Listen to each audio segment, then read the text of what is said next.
Hi, നമുക്ക് ഈ സാരിയിൽ നിന്നൊരു കോട്ട് സെറ്റ് തയ്ക്കാം. അതിന് ഞാൻ എൻ്റെ അമ്മയുടെ സാരിയാണ് എടുത്തിരിക്കുന്നത്. നല്ലൊരു യെല്ലോ കളർ സാരിയിൽ green and lavender colour print വരുന്ന സാരി. അപ്പോൾ ഇത് നമുക്ക് പാൻറ്റ് തയ്ക്കാൻ എടുക്കാം. എനിക്ക് പിന്നെ മഞ്ഞ കളർ പ്രത്യേകിച്ച് ഇഷ്ടമില്ലാത്തൊരു നിറമാണ്. എന്നിരുന്നാൽ ഈ പ്രിൻ്റൊക്കെ കണ്ടപ്പോഴത്തേക്ക് കൊള്ളാമെന്ന് തോന്നി എടുത്തതാണ്. അപ്പോൾ ഇത് പാൻറ്റ് തയ്ക്കാൻ എടുക്കാം. ഈ പച്ച തുണി നമുക്ക് ടോപ്പ് തയ്ക്കാൻ എടുക്കാം. നല്ല ഷൈനിങ് ഉള്ള ഗ്രീൻ ക്ലോത്താണ്. ഈ സാരിയുടെ ബ്ലൗസ് അല്ല കേട്ടോ, ഇത് വേറൊരു സാരിയുടെ ബ്ലൗസാണ്. ഇതുമായിട്ട് നല്ല മാച്ച് ആവുന്നതുകൊണ്ട് ഞാൻ എടുത്തതേ ഉള്ളൂ. നല്ലൊരു ഗ്രീൻ തുണിയാണ്. അപ്പോൾ ഇതിനെ നമ്മൾ കോട്ട് സെറ്റാക്കി എടുക്കാം. അപ്പോൾ അതിന് നമുക്ക് തുണി രണ്ടായിട്ട് മടക്കി വയ്ക്കാം. ഫ്രണ്ടും ബാക്കും സെപ്പറേറ്റ് ആണ് വെട്ടുന്നത്. അപ്പോൾ നമുക്ക് ഫസ്റ്റ് ബാക്ക് എങ്ങനെ കട്ട് ചെയ്യുന്നതെന്ന് നോക്കാം. അപ്പോൾ എനിക്ക് ഇറക്കാൻ വേണ്ടത് 19 ഇഞ്ചാണ്. 19 ഇഞ്ചിന് തയ്യൽ തുമ്പും കൂടെ എടുത്ത് നമ്മൾ 20 ഇഞ്ച് അവിടെ മാർക്ക് ചെയ്യുന്നുണ്ട്. അപ്പോൾ ടോട്ടൽ 20 ഇഞ്ച് നമുക്കവിടെ മാർക്ക് ചെയ്യാം. 20 ഇഞ്ച് മാർക്ക് ചെയ്ത് കൊടുക്കുന്നുണ്ട്. ഇനി നമുക്ക് ഷോൾഡർ ലെന്ത് നോക്കണം. ഇനി ഷോൾഡർ മാർക്ക് ചെയ്യാം. ഷോൾഡർ ടോട്ടൽ വേണ്ടത് 14.5 അപ്പോൾ അതിൻ്റെ പകുതി 7.25 നമുക്കവിടെ മാർക്ക് ചെയ്യാം. തുണി രണ്ടായിട്ട് ഹോൾഡ് ചെയ്തിരിക്കുന്നത് കൊണ്ടാണ് അതിൻ്റെ ഹാഫ് എടുക്കുന്നത്. അപ്പോൾ 7.25 അവിടെ മാർക്ക് ചെയ്തതിന് ശേഷം നമുക്ക് ആം ഹോൾ ലെന്ത് എത്രയും നോക്കാം. അപ്പോൾ എനിക്ക് ആം ഹോൾ റൗണ്ട് വേണ്ടത് ടോട്ടൽ 13.5 അപ്പോൾ അതിൻ്റെ പകുതി എടുക്കാം. അപ്പോൾ എനിക്ക് 6.25 കിട്ടുന്നത്. അപ്പോൾ 6.25 മാർക്ക് ചെയ്ത് ഒരു സ്ട്രെയിറ്റ് ലൈൻ മുകളിലോട്ട് വരച്ചു കൊടുക്കാം. ഇനി നമുക്ക് ചെസ്റ്റ് അളന്ന് കൊടുക്കണം. നമുക്ക് ചെസ്റ്റ് ടോട്ടൽ വേണ്ടത് 30. അപ്പോൾ 30ൻ്റെ 4/1 എടുക്കണം. അപ്പോൾ എനിക്ക് 7.5 കിട്ടുന്നത്. 7.5 മാർക്ക് ചെയ്തിട്ട് ഒരു 1.5 ഇഞ്ച് തയ്യൽ തുമ്പും കൂടെ കൊടുക്കണം. അപ്പോൾ ചെസ്റ്റ് നമുക്ക് 7.5 കിട്ടിയിരിക്കുന്നത്. ഇനി ഒരു 1.5 ഇഞ്ച് തയ്യൽ തുമ്പും കൊടുത്ത് ഇങ്ങോട്ടൊരു സ്ട്രെയിറ്റ് ലൈൻ വരയ്ക്കുക. അപ്പോൾ എനിക്കിവിടെ കിട്ടുന്നത് 7.5. അപ്പോൾ 7.5 നമുക്കവിടെ മാർക്ക് ചെയ്ത് കൊടുക്കാം. 7.5 മാർക്ക് ചെയ്ത് കൊടുത്തിട്ട് ഒരു സ്ട്രെയിറ്റ് ലൈൻ വരയ്ക്കാം. പിന്നെ ആ 7.5യുടെ കൂടെ ഒരു 1.5 ഇഞ്ച് തയ്യൽ തുമ്പും കൂടെ ആഡ് ചെയ്യുന്നുണ്ട്. പിന്നെ നമുക്ക് ആം ഹോൾ കർവ് വരയ്ക്കണം. അതിന് ഈ എൻഡിൽ നിന്ന് ഒരു 1 ഇഞ്ച് മുകളിലോട്ടൊന്ന് മാർക്ക് ചെയ്യണം.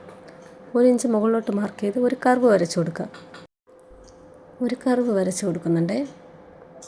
കർവ് സ്കെയിലുണ്ട്, അത് വെച്ചും വരയ്ക്കാം, അല്ലാതെയും വരയ്ക്കാം. ഞാനിപ്പോൾ അല്ലാതെയാണ് വരയ്ക്കുന്നത്. നിങ്ങൾക്ക് കർവ് സ്കെയിൽ ഉപയോഗിച്ച് വരയ്ക്കണമെങ്കിൽ അങ്ങനെയും വരയ്ക്കാം. അടുത്ത് നമുക്ക് കഴുത്തകല എത്രയെന്ന് നോക്കാം. ഞാനിവിടെ 3 ഇഞ്ചാണ് കഴുത്തകല എടുക്കുന്നത്. അപ്പോൾ 3 ഇഞ്ച് മാർക്ക് ചെയ്ത് കൊടുക്കുന്നുണ്ട്. ഞാനിവിടെ ചെറിയൊരു റൗണ്ട് കഴുത്താണ് എടുക്കുന്നത്. അപ്പോൾ കഴുത്തിറക്കം എനിക്കൊരു 2 ഇഞ്ച് മതിയാവും. അവിടെ ഒരു 2 ഇഞ്ച് മാർക്ക് ചെയ്ത് കൊടുക്കുന്നുണ്ട്. 2 ഇഞ്ച് മാർക്ക് ചെയ്തിട്ട് ആ 2 മാർക്കും ഒരു റൗണ്ടായിട്ട് യോജിപ്പിക്കുക. ചെറിയൊരു കർവാണ് വരയ്ക്കുന്നത്. തീരെ ഞാൻ താഴ്ത്തി എടുക്കുന്നില്ല, ചെറിയൊരു റൗണ്ട് കഴുത്താണ് എടുക്കുന്നത്. കർവ് വരച്ചെടുത്തിട്ടുണ്ട്. ഇനി നമുക്ക് ഷോൾഡർ സ്ലോപ്പ് കൊടുക്കാം. ഷോൾഡർ സ്ലോപ്പ് നമുക്കൊരു 1/2 ഇഞ്ചാണ് താഴ്ത്തി മാർക്ക് ചെയ്യേണ്ടത്.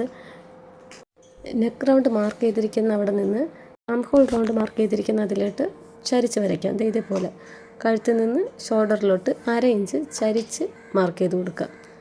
അങ്ങനെയാണ് നമ്മൾ ഷോൾഡർ സ്ലോപ്പ് കൊടുക്കുന്നത്. സ്ട്രെയിറ്റ് ഷോൾഡർ ഉള്ളവർക്കാണെങ്കിൽ ഷോൾഡർ സ്ലോപ്പിൻ്റെ ആവശ്യമില്ല. ഒരു ചരിഞ്ഞ ഷോൾഡർ ആണെങ്കിൽ ഒരു 1/2 ഇഞ്ച് ഷോൾഡർ സ്ലോപ്പ് കൊടുക്കണം. അടുത്ത് നമുക്ക് വേസ്റ്റ് റൗണ്ട് മാർക്ക് ചെയ്യാം. വേസ്റ്റ് നമുക്ക് ടോട്ടൽ വേണ്ടത് 27.5 അപ്പോൾ 27.5യുടെ 4/1 എടുക്കണം. അപ്പോൾ നമ്മൾ ഏകദേശം ഒരു 7 ഇഞ്ച് അടുപ്പിച്ച് വരുന്നുണ്ട്. അപ്പോൾ 7 ഇഞ്ച് നമുക്ക് മാർക്ക് ചെയ്ത് കൊടുക്കാം.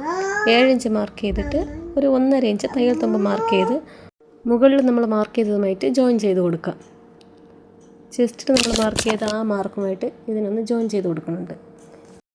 അടുത്ത് നമുക്ക് ഹിപ്പ് മാർക്ക് ചെയ്യാം. ഹിപ്പ് നമുക്ക് ടോട്ടൽ 33 വേണ്ടത്. അപ്പോൾ ആ 33ൻ്റെ 4/1 എടുത്ത് നമുക്കത് മാർക്ക് ചെയ്യാം. 4/1 എടുക്കുമ്പോൾ നമുക്ക് 8.25 കിട്ടുന്നത്. അപ്പോൾ 1.5 ഇഞ്ച് തയ്യൽ തുമ്പ് എടുത്ത് നമുക്ക് മുകളിലോട്ടൊന്ന് ജോയിൻ ചെയ്ത് കൊടുക്കാം. നമ്മൾ വേസ്റ്റ് മാർക്ക് ചെയ്ത് അതുമായിട്ട് ഈ ഹിപ്പ് അളവൊന്ന് മാർക്ക് ചെയ്ത് കൊടുക്കണം.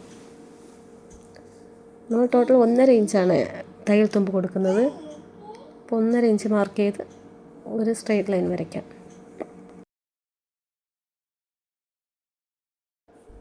അപ്പോൾ നമ്മുടെ അളവുകളെല്ലാം കഴിഞ്ഞു. ഇനി നമുക്ക് കട്ട് ചെയ്തെടുക്കാം. ഇത് ബാക്കാണ്. ഇനി നമ്മൾ ഫ്രണ്ടാണ് വെട്ടാൻ പോകുന്നത്.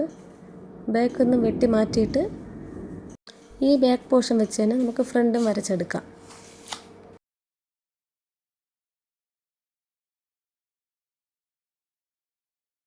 അപ്പോൾ നമ്മുടെ ബാക്ക് പീസെല്ലാം നമുക്ക് റെഡി ആയിട്ടുണ്ട്. ഇത് കട്ട് ചെയ്ത് മാറ്റിയതിന് ശേഷം നമുക്ക് ഫ്രണ്ട് എങ്ങനെയാണ് വെട്ടുന്നതെന്ന് നോക്കാം. അപ്പോൾ ബാക്ക് നമ്മൾ കട്ട് ചെയ്തെടുത്തിട്ടുണ്ട്. ഇങ്ങനെയാണ് നമുക്ക് ബാക്ക് പോർഷൻ കെട്ടിയിരിക്കുന്നത്. ഇനി നമുക്ക് ഫ്രണ്ട് എങ്ങനെ കട്ട് ചെയ്യുന്നതെന്ന് നോക്കാം. ഫ്രണ്ട് നമ്മൾ സെപ്പറേറ്റ് മെഷർമെൻ്റ് ഒന്നും എടുക്കണ്ട. ബാക്ക് വെട്ടി ആ മെഷർമെൻറ്റ് അതിൻ്റെ പുറത്ത് വെച്ചിട്ട് ഒന്ന് ട്രേസ് ചെയ്തെടുത്താൽ മതിയാവും. സെപ്പറേറ്റ് അളവൊന്നും എടുക്കേണ്ട ആവശ്യമില്ല. അപ്പോൾ ബാക്ക് പീസ് നമ്മൾ അതിൻ്റെ പുറത്ത് വെച്ചിട്ട് ഒന്ന് ഔട്ട്ലൈൻ വരച്ച് കൊടുക്കുന്നുണ്ട്.